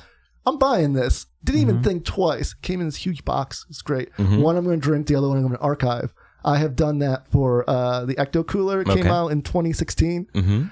I had to buy like a special. It came in like a pallet. It was like 22. Like a flat? Yeah, Dang. like 22 of these. How many did you drink? At least 10. And I never had Ecto Cooler back in the day, but I do remember when it was re-released. It's just like orange drink. It's the same as like Lava Burst or whatever the high C flavor is. Gotcha. And then they re-released Crystal Pepsi, and I was totally about the Crystal Pepsi. See, I did have the Crystal Pepsi back in the day. Never had the Ecto Cooler, but I'd like to try. It's gone now, right? Ecto Cooler is gone again. No, they brought it back, and you can find it, but it's not. To me, an Ecto Cooler is the box. It's a box of Ecto Cooler With Slimer on it. Yeah, not a can. Not a can. I remember seeing the box and wanting the box. I just never got the box. What's the deal? They changed the color. Wasn't Ecto Cooler originally green? Now it's orange. I don't know. It was green. The kind I got was green. Okay. Oh, well, he got the real shit. Got the real deal. So re-released it. Yeah, I'm into that. I'm into when they re-release something. I did drink a Crystal Pepsi recently. They're not good. No, it's not. And I do remember, was it called New Coke? Did they also have a Coke 2? Or was it all... Okay. Coke 2 was New Coke. When they're like, well, shit, we can't sell it. We say new. We'll just put like 2. Okay. Like Coke 2, Coke's Revenge or something. Right. You know, so. Electric Boogaloo. I do remember that. I keep seeing the same tweet being posted that people keep reposting, and they're basically fat Jewishing this joke, stealing the joke. It's enough with these different flavors, Coca-Cola. Put the cocaine back in it or leave it alone. I keep seeing that. I'm like, I saw that today. That'd be funny. Before the great Instagram fail. Facebook was down all day today. Was it? Oh yeah, all day. And some of my job is doing social media, and I was like, I gotta post this shit. What am I gonna do? I was freaking out. I was like, it won't post. It won't post. But it's one of those things like, so if you comment on it being down, you're basically letting people, if you don't work in the biz, if you're just an everyday person, you're letting people know that you're addicted to fucking Instagram. Like, it was down for 4 hours. Like, what are you fucking doing checking your Instagram all damn day? There's a website, I think it's called, where did I go today? It was called, dang it, downdetector.com, and you can just search any website and it'll show you like the stats and the bandwidth and the last time it was down. And they had a comment section, and that comment section under the Instagram one was just rolling with people. And it was, of course, everything you'd expect from the fuck Instagram anyways, to like, why don't you go outside and enjoy your time on this planet Earth and all this while you're commenting on something online. Exactly. I was like, go outside. And why were all of those comments, like the thumbnail, because it just pulls it from your Facebook or your Google account, was all like Orange County choppers. Like, it was just a bunch of dads. It was just a bunch of terrible dads. And then, of course, you had like, thanks. Well, you had 2. You had thanks Trump. But then, of course, you had the joke, thanks Obama. It's like, neither of these people have anything to do with somebody not renewing their bandwidth. You know lease what it has or to do whatever. with? All you fucks you have to be online all the time. Yeah. Just let it. I agree. Sit your phone down. Maybe do the job that you're at. And then come back later. The old man's coming out again. Dude, I check my phone all the time. I do too. How addicted would you say that you are to your phone? It's so bad. 1 to 10. Oh, 8. Okay. Yeah. A solid 8. I had to get an Apple Watch because I got tired of work, like looking like I'm always on my phone. So I was like, if I have a watch, I can look like I'm not on my phone. But see, the thing that I thought about getting one of those too, but the thing that I use my phone for, I need a visual. Like when I check it, I'm not checking like, ooh, who's commenting on my pictures? I'm literally scrolling like Reverb or like Craigslist. Can you scroll Instagram on your watch? No, they used to be able to. Really? Yeah, they took it away. Yeah, the Twitter was on it, and that was convenient. Would you say it's still worth it? It yells at me when I don't work out. And it's like, you haven't walked today. I'm like, fuck you, watch. I'm on vacation. And Yeah. So Okay. So you're saying no. yeah. I didn't want to be like, hey, you've had 3 glasses of wine. You want to slow it down. Slow it down, buddy. I will be in like a very not intense but very animated conversation, and my watch is like, you need to breathe. I'm like, shut up, watch. I'm angry. Weird. Yeah. See, I don't know if I could hang with that. So I did have another memory I wanted to share, and I wanted to bring it up. So I don't know how old I was, probably early 20s, and I lived with my dad at the time, and I lived with my sister and my dad. My sister's only a couple years younger than I am. I know where this is going. Okay.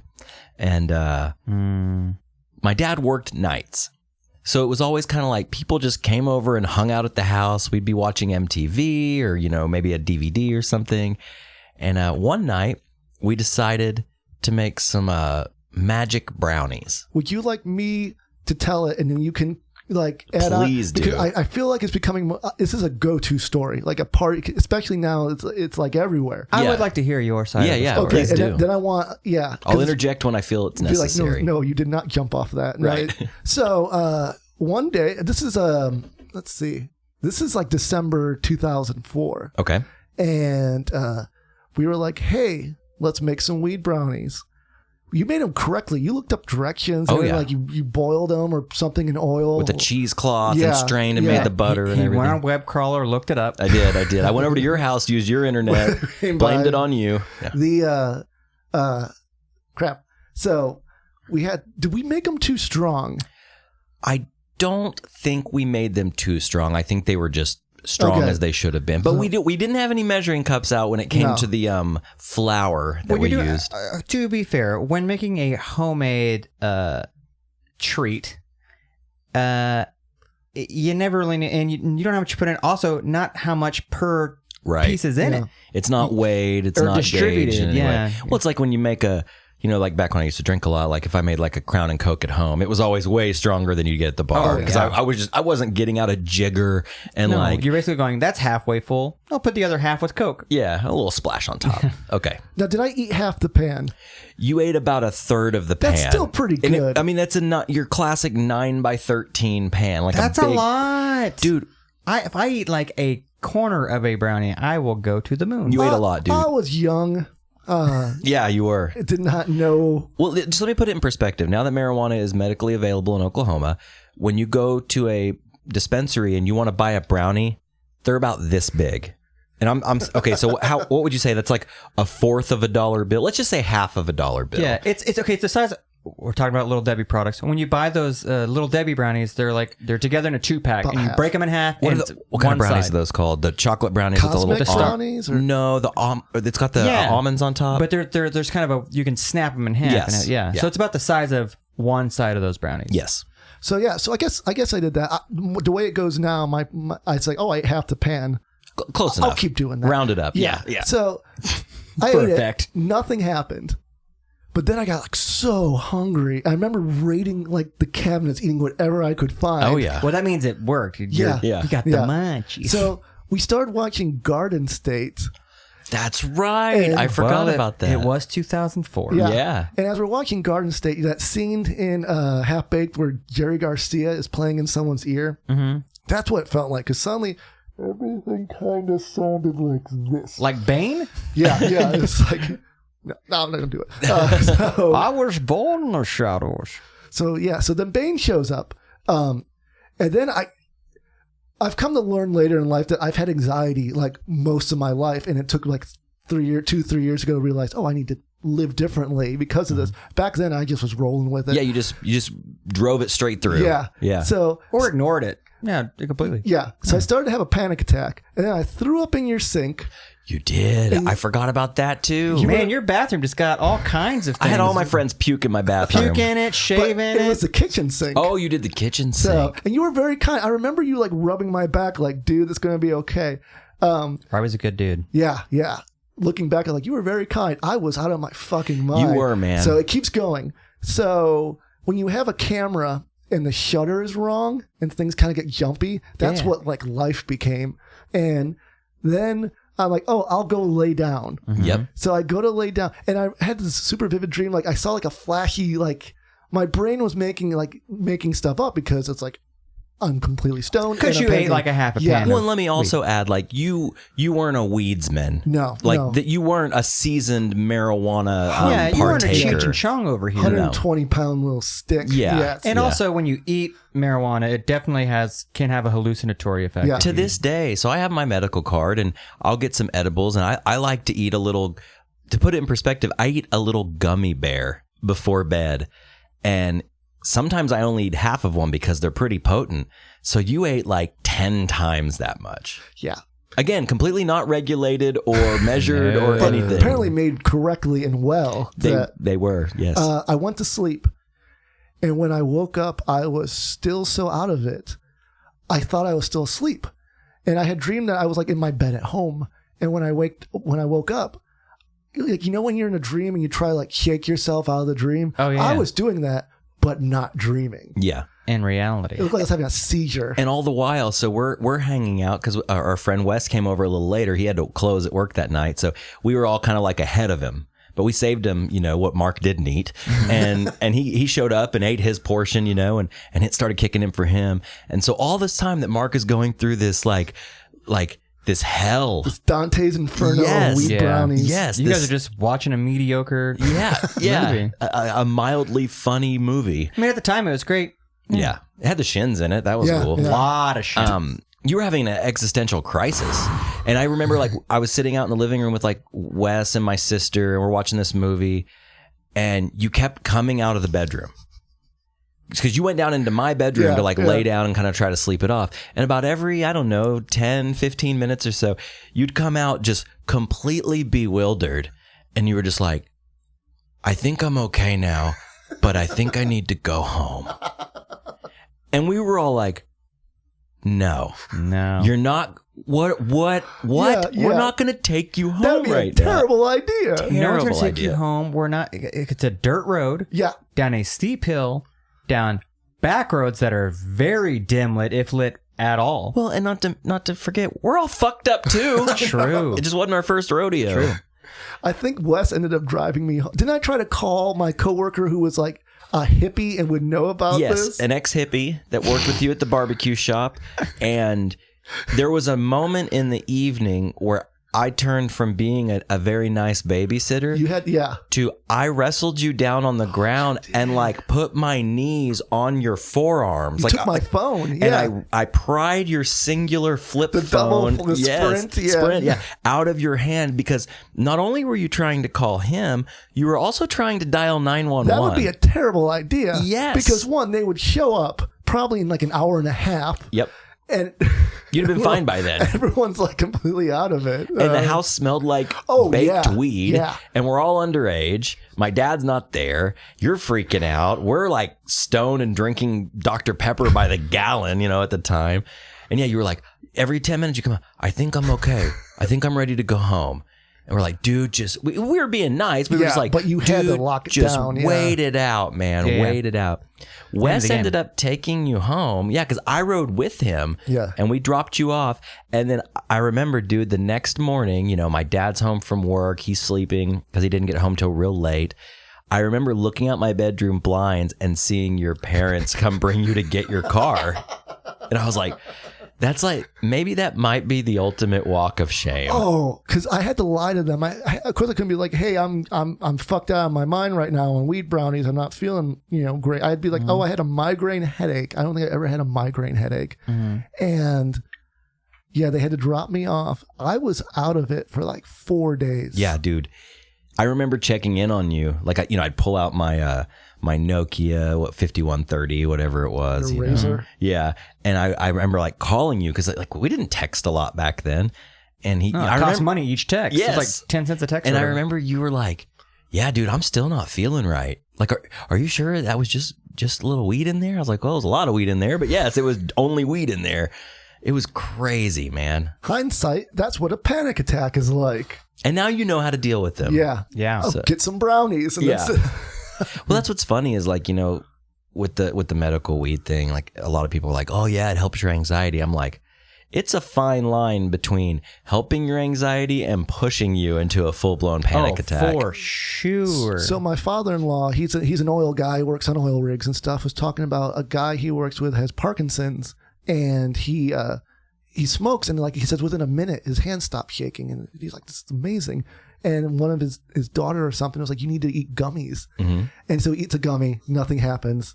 Eats another one. He ate like 3 gummies, and then they just found him like staring at the wall. Well, that's what happens with the eating, man. Because when you smoke it hits your bloodstream very quickly. You know, you take a hit of a joint or a vape pen, and you can feel it within seconds. But when you eat it, I mean, it takes a good 30, 45 minutes. So that's the mistake a lot of people make is they eat one, they wait 5 minutes, and they go, these ain't shit. So they'll pop 2 more, and then they all hit you.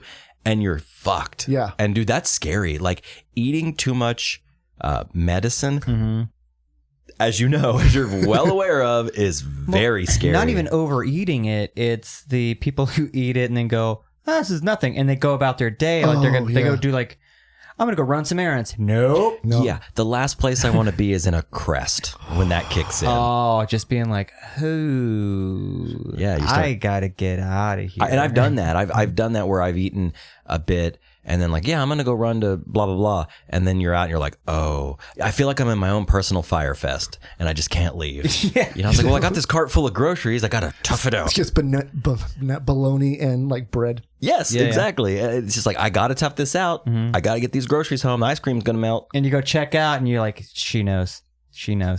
Am I doing this right? Have I paid? Is that the Louis C.K. bit? Have I paid? Did I just eat this all here in front of you? Like, it feels like that. I've been in the situation like, and you feel like whatever you say, whatever you do, however you move your hands or scratch your nose, you're doing life wrong.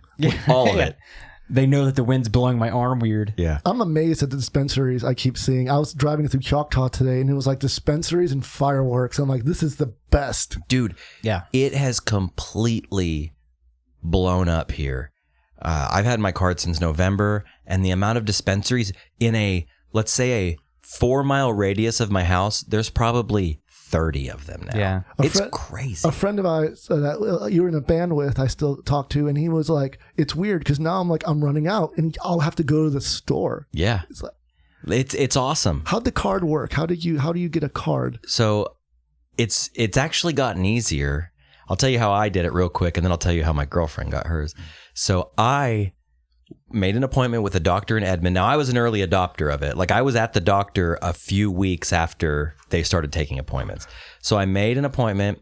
I went to this doctor in Edmond, and it was just a very unassuming place. Just it looked like a temp agency. If you've ever been in something like that, just nothing on the walls. Very, very easy.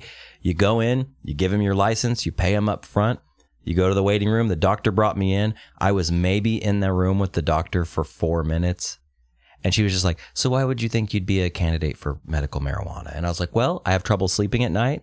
I have some general anxiety. And she was like, okay, you qualify. And she wrote it down. She handed me the piece of paper. I had to submit the application online. You had to take photos of it. You had to take a photo of yourself, like a passport style photo. That took a few weeks. Got my card in the mail. When my girl got hers, this was like a couple months after, and they keep making it easier and easier. She got hers over the phone. Ooh. And she was at my house when she made her doctor call. She was, no joke, Mark, she was maybe on the phone for 40 seconds. I mean, it was so easy. Yeah. And then she did the same thing, applied online, pay your fee for your card, shows up in the mail a couple weeks later, and now it's insane. You can go buy pot. Just walk in there, show your card, and you walk in and you show your card, and some places make you show your photo ID, but most places just your card. You have a bud tender instead of a bartender. So someone they help you. They explain everything because a lot of people have questions. I did that in Denver and Seattle, where you walk in and someone's like, "What do you want?" It's just like that, and they're like, "What are you looking for? Are you looking to relax? Are you looking to like space out? Blah blah blah." And then I get to like walk back to my car and not make that like white knuckle drive home that I used to make when I'm like, "Oh God, I can't get pulled over. Are my taillights out? Are my tags up to date?" So it's wonderful. Do you have to be an Oklahoma resident? Because I'm asking for a friend who's me. Right. The other voice in my head. I don't know. Okay. I'm not sure. I think there are. I guess technically you are an Oklahoma resident. You've lived here for. I mean, how long have you lived? Did you live here? 17 years, I think.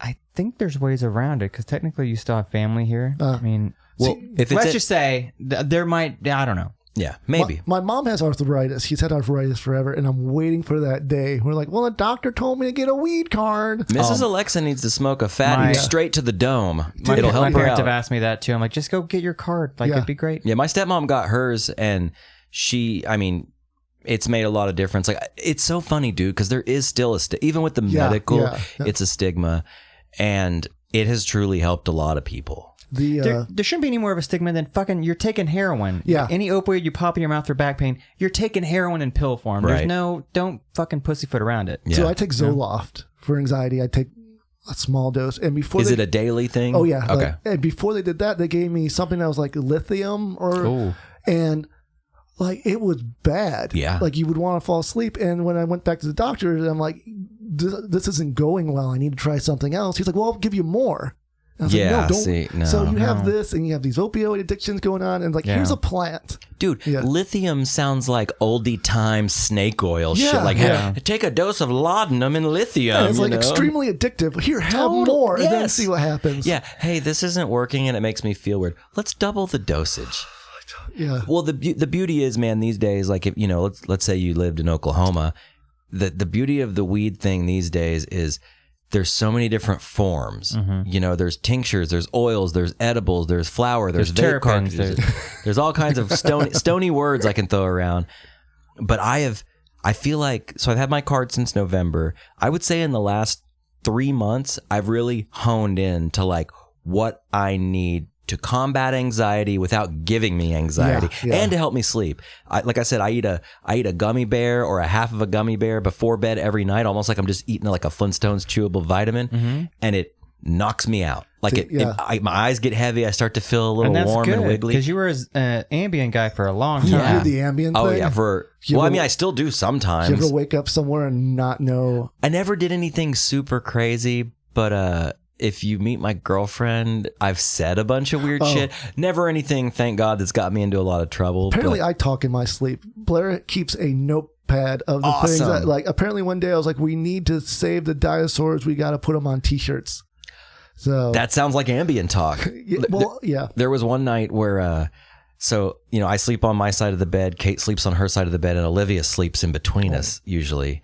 And, there was one night, apparently, I like to lay on my stomach like this with my arms under my chin and my pillow, and I'll put my iPad basically just like this, and I'll like watch my iPad in bed for a little bit, and then when it's time to when I get sleepy, I like roll over and fall asleep.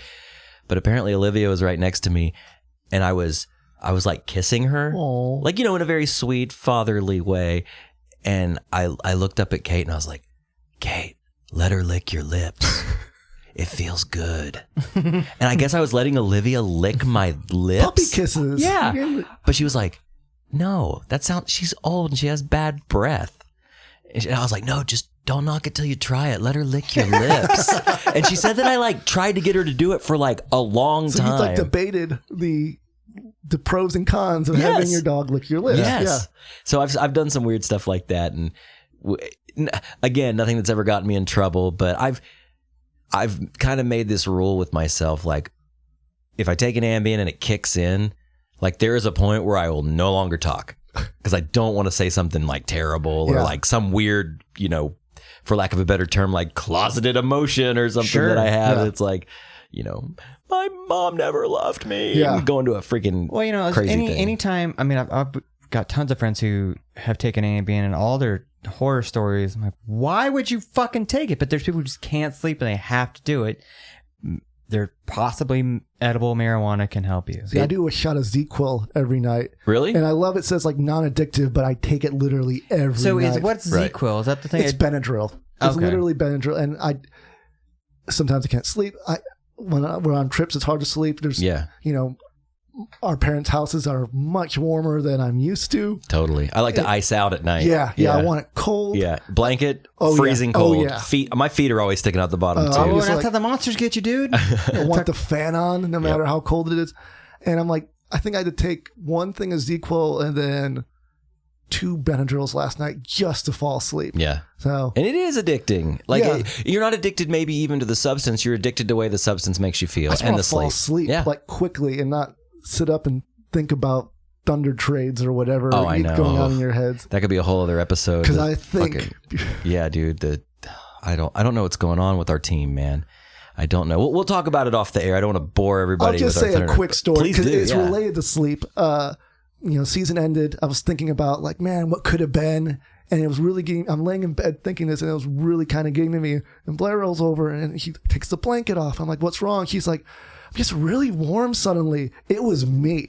I was getting like worked up, heated thinking about it. And she had to awesome. But yeah, it's the ambient. So tomorrow is July 4th. Okay. I thought a nice way to maybe wrap up the show here. I was thinking about it on the way home. I had a song stuck in my head, which happens all the time. And I love to sing. So Josh and I ride back and forth to work together most days.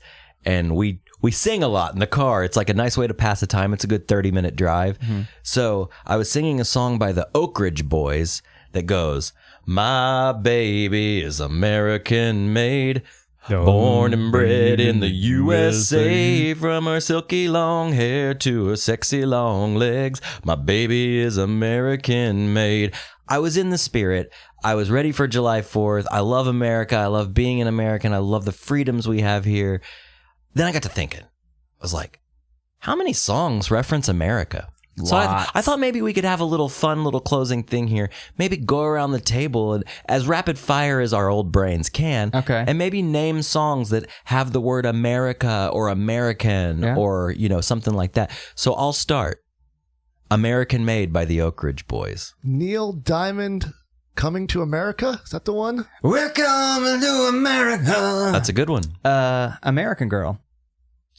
By Tom Petty and the Heartbreakers. You gotta say the band too, or it doesn't count. Oh, sorry. Yeah, Tom Petty and the Heartbreakers. American Pie by Don McLean. That's good. American Badass by Kid Rock. We listened to that one. Nice. Yeah. Bleed American, Jimmy Eat World. Very good. Is that... They don't say American. The song with the title is Bleed American. But what is that the... They had to change the name after 9/11. Really? They're just self-titled. Oh. All right, I got another one. Mm-hmm. American Woman by Lenny Kravitz. Well, originally done by... was it Roy Orbison? No. That's Pretty Woman. Same thing. Same thing. American Woman. American Woman. Who did American Pie, that song? Don McLean's one I just said, my man. Really? I ignored it. Lay off the brownies, Mark. I ignored it. Shit, I didn't even get past 3 and I'm like, Breakfast in America, Supertramp. All right. I got another one. American Idiot by Green Day. Great song. Excellent album. All right, now's the time we're going to pull out our phones and I'll just rapid fire a few. Go for it. Here we go. From the top, American Boy by Kanye West featuring Estelle. Okay. It's a great song. All right. We've got America by Simon and Garfunkel. That's a classic. I don't think I know that one. We got a lot of these I've never heard of. Oh, Proud to be an American. And I'm proud to be an American. Perfect. Oh. I've got American Ride by Toby Keith, but that's not the song I was thinking of. I was thinking of American Soldier. American boy, American guy. That dude loves America. Nobody loves America and beer and solo cups more than that guy. Can I also say the entire discography by the band America? They called it America, no effects. Good one. Mm-hmm. Dare I add the entire discography by the All American Rejects? There you go. Surf Wax America, Weezer. That's a great one, dude. So many. This Is America. Oh, yeah. Donald Glover. Kids in America. The Kids in America. Whoa. Yeah. I know so little about American songs. Dude, you got it. I know. I'm going to look up stuff now. You got to. That's what I got. Oh, no. I was going to do it, but it's not America. What's My United States or whatever. Remember that song? Oh, yeah. What about Americana by The Offspring? Album. Is that a song title? Was that the one that had Pre-Fly with the white guy? Yes. Is that one? Okay. There's a lot, dude, but a lot of these songs... Oh, Stuck in America by Sugar Cult. No one gives a shit. Ray Charles did America the Beautiful. Oh, that's true. Lana Del Rey, American. This Land Is Your Land by Woody Guthrie. It's kind of, it doesn't say America in it. So many. Living in America, the last song that Apollo Creed heard before he got killed by a Russian super bomber. All right, you got it. We're an American band. Dude, that's a good one. I also got The American Way by Hank Williams Jr. Nice. There's a lot of songs with the word America. Well, there's Rocking in the Free World by Neil Young. Doesn't say America. But isn't America the free world? Yeah. I think so. All right. Well, that's our America wrap up. I'm so excited for 4th of July, mainly because we have the next 4 days off work. It is insane. Oh, it's going to be I'm so excited good. about it. So good. Going to your dad's, shoot some fireworks? Well, actually, Kate is going there tonight. I had to miss it because of you. So she's at your... Yeah. She's like real good friends with my sister. Okay. And, we're very close, my sister and I, and Kate and I. So Kate, it was really cute because her daughter is actually with her parents. And Kate was like, hey, would it be weird if I went to your dad's without you? And I was like, no, go. It's on my way back to Maud, Oklahoma. Get off that exit and just show. Maybe you'll see those shells. Oh, one final thing and we'll close up shop here. So I wanted to ask, do you have any memories or a favorite 4th of July? I do have a 4th of July memory, and it involves you, and it has nothing to do with fireworks or anything. It is one of your 4th of Julys. They had the Budweiser Red Bull drink. The energy beers. And we had some of those, and those were awful. Terrible. They came in the little can. It was like a Is this before Sparks? It was around the same time. Okay. Yeah. But they were in tiny cans, like maybe a little 10 ounce or 8 ounce can. They were disgusting. I'm just imagining beer mixed with Red Bull. It's exactly what it tasted like. Candy beer. And I remember the Sparks phase. Talk about, and later the Four Loko phase. Oh, but dude. you talk about headache, hangover. Oh, yeah, the next day. Crazy drunk. Terrible. Get weird. Well, speaking of, I have two. The first involves drinking. I had a crush on this girl that lived in my neighborhood when I was probably like 17. And my dad was having a big 4th of July party at the house. Well, I snuck off and went over to her house because her mom wasn't home, and we drank Crown and Cokes. And this is like one of the very first times I got drunk. So I went over there and I was trying to be cool and fit in. I was drinking I think I had like 2 Crown and Cokes, but to a 17-year-old, that's a lot. Oh yeah. Especially again, you're not getting the jigger out. You're not measuring. Way too much booze. I'm trying to hang out and I was a virgin back then. I didn't know what I was doing, but I was trying to be cool. And then all of a sudden the girl was like, hey, my mom's coming home. You got to go. So I walked back to my house into my entire family, and I was drunk. And it was so bad and awkward, and I didn't know what to do. Yeah. So I just went to my room and slept through the fireworks. I was like, I'm tired. I got to go to bed. Sleep through the fireworks. It was bad. Man, we no really distinct memory. We used to do my uncle, R.I.P., owned his own business, loaded, so he'd always cross the border into Kansas and get bottle rockets because they're illegal here. Shit ton of bottle rockets. He'd also drop like $5,000 on a fireworks show and shit. So we would all have bottle rocket wars. Not putting them in a bottle, but holding on to the end. Oh, yeah. And just shooting them at each other. And, every year someone got injured. Burnt a lot of shirts. Just a fun time. But, we talked about it. I'm not going to spend money on fireworks. Yeah. I'm not going to burn my money. My dad always said that. Why would I just go out there and light my money on fire? You sounded a lot like your dad just then. My father-in-law tomorrow will give me a $100 bill, say go buy some fireworks, and I turn to Tony Stark and I get whatever I can think of.